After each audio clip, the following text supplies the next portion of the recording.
All right, good morning, YouTube and the world. It is like 6:15 in the morning, and I'm gonna tell y'all about my cuckoo crazy experiences. Now, um, a lot of times when things are not with like homeless people or criminals or indigent people or all of these types of people, you try to overlook it because, especially somebody that's been through the system, you try to overlook it because you want to believe that there's some sense of righteousness and normalcy as stability and foundation in this world.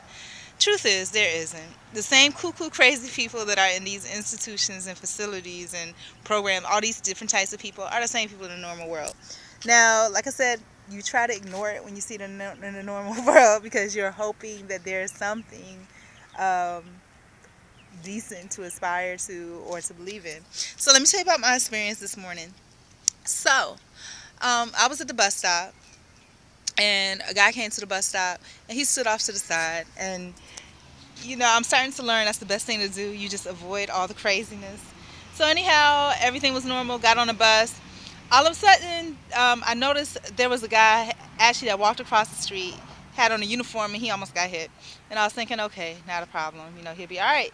This same guy, this Haitian guy, he starts just randomly, like 5 minutes into the bus ride, just starts randomly just talking in French and Creole, something, something, something, and I'm not thinking nothing of it. I'm figuring the guy that he's speaking to is the guy that's beside him, that they're old friends. Now, so I don't think nothing of it, but after a while, he's just going on and on and on. I'm like, who is he talking to? Because there's no response, no interaction, no nothing. So I turn around and look. He's not talking to the guy. He's looking kind of straightforward, but almost like he's talking to me. And I'm like, okay. So I turn around and go back about my business. So I'm like, he's talking to himself. After a few minutes, he just continues on and on and on and on. And then he tries to get my attention. He's like, hello, hello. And I'm slowly turning around, like, oh my gosh, the craziness has come to me. And so I turn around slowly and I'm like, yes. And he's just like, um, are you Haitian? And I was like, no, I'm not Haitian. And he was like, if you're Haitian, you need to just say that you're a Haitian because, you need to be. And I was like, okay, fine. If you want me to be Haitian, I'm Haitian. Let's just solve that right now. We'll just move on with our day. So I was like, okay, fine. If you want me to be Haitian, I'm Haitian. Turn back around, minding my own business. And then he goes on and on, something, something, something, something, something, something, French, French, French, French, Creole, Creole, Creole. Now, just like anybody that knows any of the Latin-based languages or Romance languages, you can pick up on what these people are saying, because you pick up little words that you know and mannerisms, and then when you put them together, by the context clues, you kind of have an idea of what they're saying. It may not be exact, but you have an idea. But it's early in the morning. I'm like, oh my gosh, and I don't want to talk to him. It's nice and quiet and peaceful on the bus. So the next thing I know, he turns around and um, he says something to me, and I was like, sir, I don't know what you're saying. I don't speak Creole. I have no idea what you're talking about. You know. And usually I'm not that rude, but somebody told me you gotta be rude sometimes to put these people off. So I'm like, I have no idea what you're talking about. So the next thing that happens is that then he says, so what's your name, baby? I'm like, oh, are you freaking kidding me? Just absolutely crazy. Okay, that's crazy for today. Now, crazy in the normal world, like at work. All right, so this job, I thought it'd be so much fun, television production company, blah, blah, blah. So I was having a good time. And then there's always this a small office, always this one person that, she catches light of the fact that, I'm well spoken, I'm intelligent, and I'm just doing what I'm doing just to do what I do. But in her mind, she has things that she's trying to aspire and achieve. And in her mind, I'm in a direct affront to her. I'm not thinking about her. I'm just trying to do my job. So we, and mind you, you don't get paid much. You get paid a stipend, and sometimes it's not even really minimum wage. So plus the commissions, and in order to make the commissions, you got to sell. In order to sell, you got to follow up your leads and be on the phone. So we have this meeting, I guess, that he tries to do probably every Monday or whatever. And so the meeting was to see, um, what was the meeting for? The meeting was to see what needed to be done, what you ran across, da da da da da. He was supposed to go over the leads the weekend because there was a lot of duplicates, blah blah blah.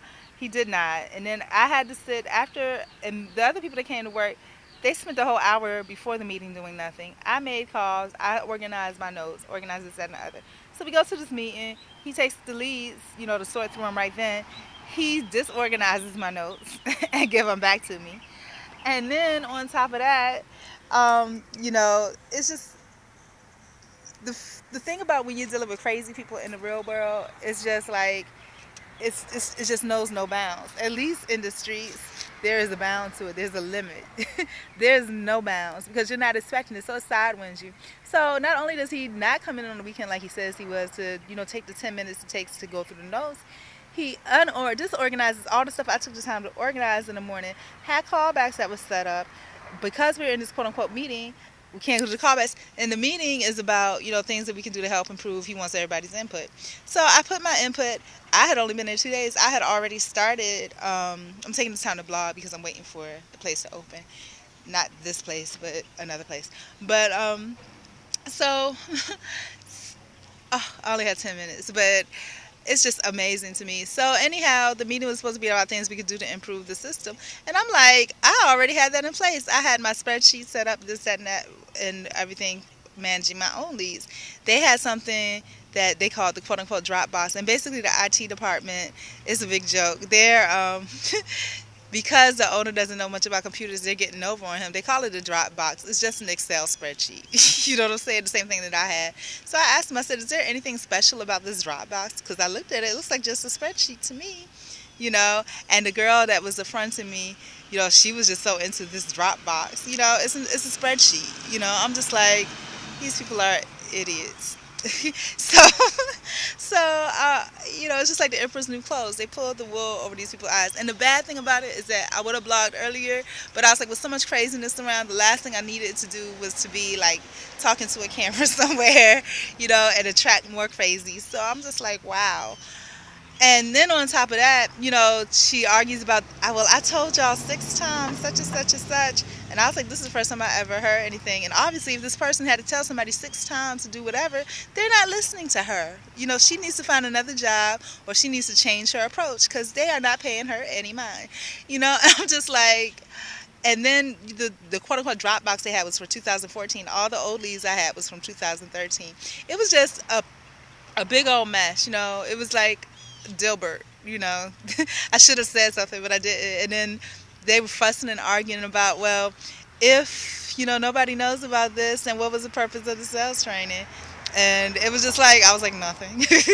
The guy beside me starts laughing, and it's just like, and I had so many other things to do, which I'm gonna do today, and I'm just so, it's crazy. And so I just kind of, at the end of all of that, in the middle of the meeting where the woman is arguing with the IT guy, I just slowly turned my chair around and just, went to the fridge, gathered my lunch items, packed my bag with my stuff, and slowly just exited. Because I'm just like, what the hell? Cuckoo crazy people. I don't need any more crazy people in my life. And then with the situation that I'm in, and the thing about Fort Lauderdale, I'm gonna tell y'all, if you don't want to deal with crazy people, avoid Broward Central Terminal at all costs. At all costs, please do. And I'm gonna have to do that. Go way out of my way to avoid it because it's crazy. You come in contact with people you don't want to contact. They don't know when to leave you alone. But anyways, I'm not gonna rant on and on. Actually, I can. Well, no, that's not true. I can't because I have a limit on the amount of time that I have to record. But I'm just going to leave that at that for now. But just crazy people. And then you have people that appear to be, like you would look at them and think that they had something going on for themselves. I was in taking care of some stuff. This white guy, he looked like Mr. Burns from The Simpsons, was just like, came down the hall real intimidating. And I was just like, do you need to use this? And he was just like, yeah. And I was just like, okay, not a problem. Give me 10 minutes. And it's all yours. And he said, well, why 10 minutes? And I'm just thinking to myself, well, that's the amount of time that it takes for me to do what I need to do. And then he said, well, it looks like you've been here for some time. I said, no, sir, I just got here. Give me 10 minutes to focus on doing what I need to do. And, the equipment is all yours. So, he comes back in 8 minutes and he's like, real sarcastic. And I'm like, are you kidding me? And so I'm just like, sir, it has not been 10 minutes yet, And I said, you just have to be patient and wait your turn like everyone else. And so he's just like, you know what? I'm telling the office. I'm calling the office. I've never had this experience before. Usually, people, they will go up into their unit and let me take the ladder and this, that, and the other. And I was just like, this fool is a dumb fuck. There's, I'm not going up into my unit. There's no space for me to go up into my unit for one. And two, you could wait 10 minutes. And I was like, sir. And he was just like, I said, sir, you just have to wait. I told you 10 minutes before, but now I'm going to take my time and do whatever I need to do, and whatever time it takes me to finish doing what I need to do, that's when you will get it, okay? I mean, because I was just like, oh my gosh, and then he kept looking at my unit and looking and looking, and then I'm just like, like covering, my unit, like privacy, and he's like, oh, I'm trying to get the unit number so I can tell the office. I said, well, fine. This is my unit number. Now, please. I don't know what I said, but it was very nice what I said, but what it led up to was basically get lost. So let me finish doing what I was doing. And I was just like, well, call the office, whatever you need to do, you know. As a matter of fact, I believe you should go down there right now and go talk to the office right this minute. He was just like, and I guess he was on the phone trying to call him. He was like, oh, well, they're closed. They won't be open again until Monday. And I'm just like, well, those are the breaks. I mean, these people are just cuckoo, crazy, insane. Crazy. And this is a white guy, and he's like, I just need to get something for 5 minutes. Well, okay. Well, you just have to wait, because I just have to get something for a few minutes too. And then